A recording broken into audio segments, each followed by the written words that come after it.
Barring last-minute hitches, tomorrow we'll see the announcement of a deal that will change telecommunications in this country.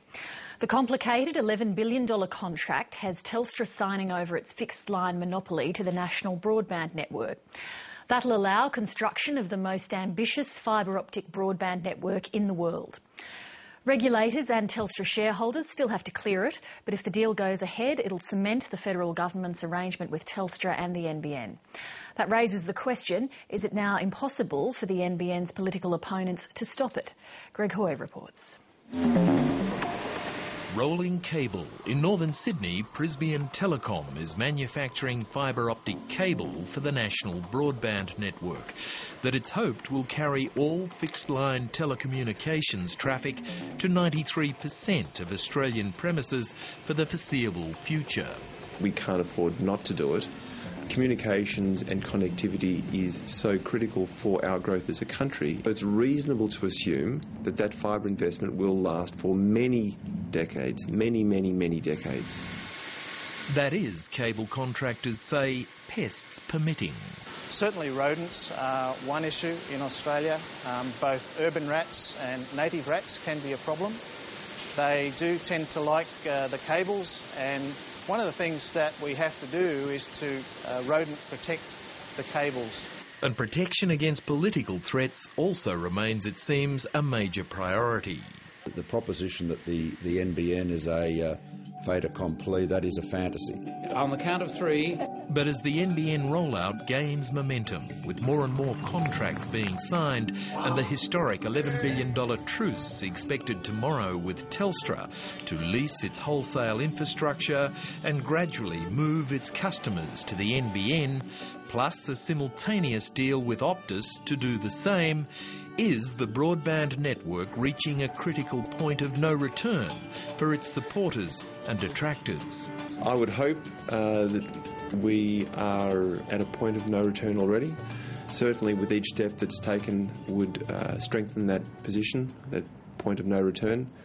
And certainly once NBN Co has gone through a multi-billion-dollar transaction, it would certainly strengthen their position. There's no doubt the government is setting this up to make it difficult for future governments to take a more cost-effective, responsible approach. So there are tens of billions of dollars, we believe, that are being spent unnecessarily here. And at some point, whether it's a coalition government or indeed a Labor government, I have no doubt that the rising cost of this is going to result in a redesign. The NBN would be either scaled back or wound up entirely. I think when you actually look at the news flow from NBN Co in the last sort of year or so, they have not, sort of refrained from engaging vendors, service providers in long-term contracts, and that's going to make unwinding an NBN rollout very difficult in our view by 2013. But certainly there is an element of risk there. The risk stems from uncertainty over what penalties the government will face if it's decided, let's say after the next election, to wind back the Telstra deal and the NBN's ambitions. A subject sure to be closely scrutinised if the Telstra and Optus agreements are announced as expected tomorrow morning. Though the opposition says its amended alternative is perfectly clear, the other uncertainty for market analysts is just how much of a wind back of the NBN the opposition is now proposing. To be frank with you, I'm not clear at all on what the coalition are proposing at this point in time. If we come into government, we'll immediately conduct a cost-benefit analysis to seek to answer the question, what is the fastest and most cost-effective way to ensure all Australians have access to broadband, fast broadband at an affordable price. Without prejudging that, I have little doubt that the conclusion will be that a mix of technologies should be used.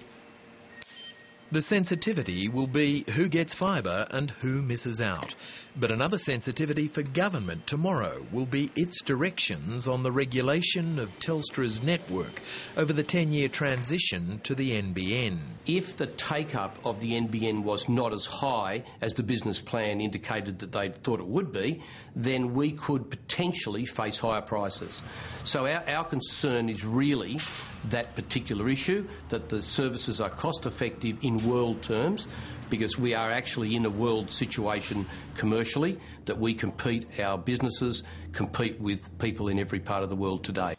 But Jonathan Spring, an optical fibre expert, says Australia must build fibre to the home now or pay much more later. The bandwidth that can be offered to a fixed line user is orders of magnitude more. It's not 5 times more or 10 times more or 100 times more.